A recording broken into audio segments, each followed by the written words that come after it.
Everybody has their demons. You look as if it hurts. I do?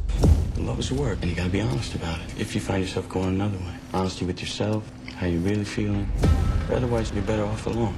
Don't waste someone's time. It was the shock heard round the world, the breakup of Brad Pitt and Jennifer Aniston. Did Angelina Jolie break up your marriage? Everyone says she's a homewrecker. It's a good story. Have you thought about the morning after? No, I'm just hoping I'll get through the night.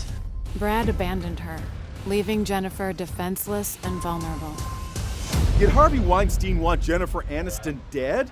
Jen Aniston should be killed is the shocking email Weinstein allegedly sent, believing that she was making allegations that he fondled her. Why would Harvey think that Jen Aniston was going to lie? Or did he think that she had something on him? And what did actress Gwyneth Paltrow have to do with it? Harvey just did something really weird. And I was very shaken by the whole thing. It was like throwing him against the wall. If you ever make her feel uncomfortable, I'll kill you. I was sad, I was mortified, I was trying to play catch up. From the moment Brad started filming Mr. and Mrs. Smith, he was gone. You wanna make me the bad guy, I'll be the bad guy.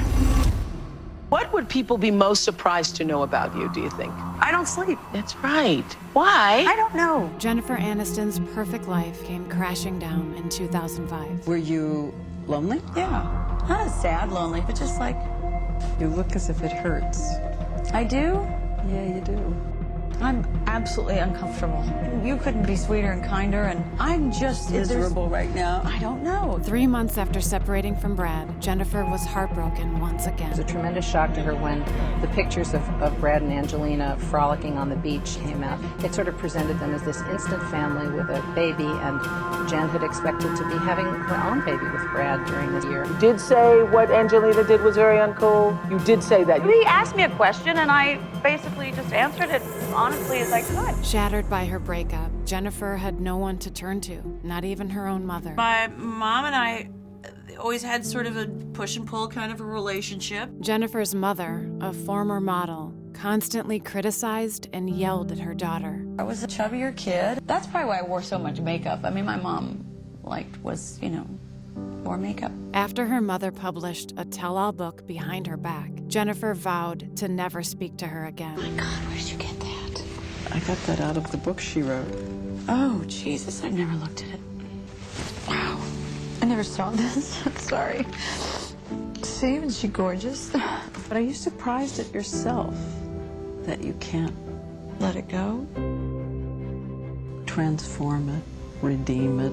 I've definitely tried. That stubborn thing of, well, I tried enough. Now it's your turn. Now we're sort of all standing in our corners just waiting for the other to approach, probably. What's the sentence you most like to hear her say? Oh, I'm sorry. I get it. You know, listening to you talking, everything you've said so far makes me think that forgiving your mom, you're just about there.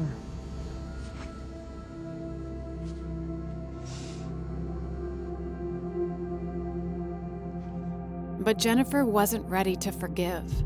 Instead, she escaped into her work, filming a movie for a big Hollywood executive. Harvey Weinstein is a serial predator. This was a well-known secret in Hollywood. Years before, Brad Pitt's ex-girlfriend, Gwyneth Paltrow, fell victim to Harvey. And I was very shaken by the whole thing. We had one instance in a hotel room where he made a pass at me.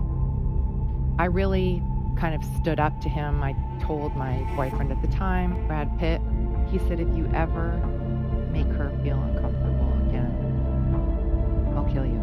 It was like the equivalent of throwing him against the wall. It was so fantastic. And Harvey was never inappropriate with me again. Without Brad there to save her, who would protect Jennifer from Harvey? Jennifer told Variety it was such a level of gross entitlement and piggish behavior. Harvey cornered Jennifer and abused his power by pressuring her to wear a dress of his choosing. I was sad, I was mortified, I was trying to play catch up. Harvey's attempt to control Jennifer was all too familiar. But just months after being publicly humiliated and abandoned, Jennifer was finally pushed to the edge. Whenever you feel a little nervous about something, you have to sort of go walk towards it. So I did. Jennifer stood her ground, and this infuriated Harvey.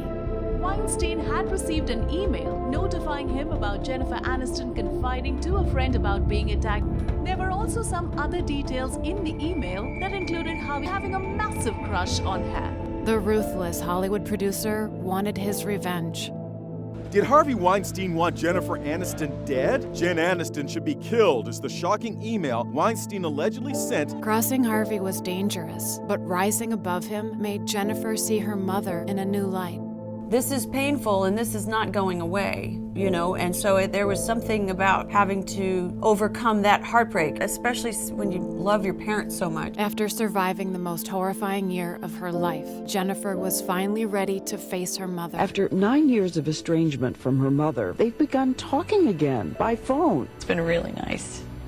It's crazy what, you know, your life kind of being turned upside down will lead you to. It's always some really wonderful things that end up coming out of it. I think for us, it was the time. Yeah. It's healing, mending. The other day, I was doing yoga, and I said, you know what, I have to say I'm feeling a feeling I don't know if I've ever actually felt before.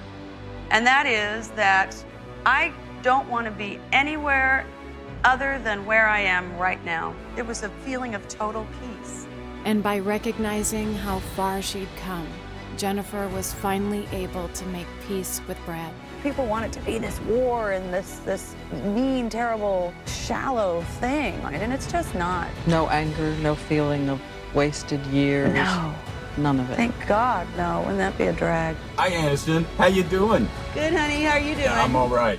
After standing up to Harvey, Jennifer opened her own production company to fix the system he had abused for so long. We're surrounded by people who found their voice and are using it. That, to me, is true power.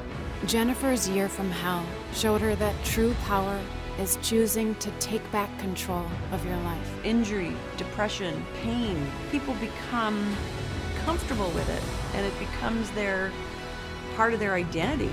You know, we all have varying degrees of loss and sadness and pain in our lives, but it's a personal choice to get up and move on, be better.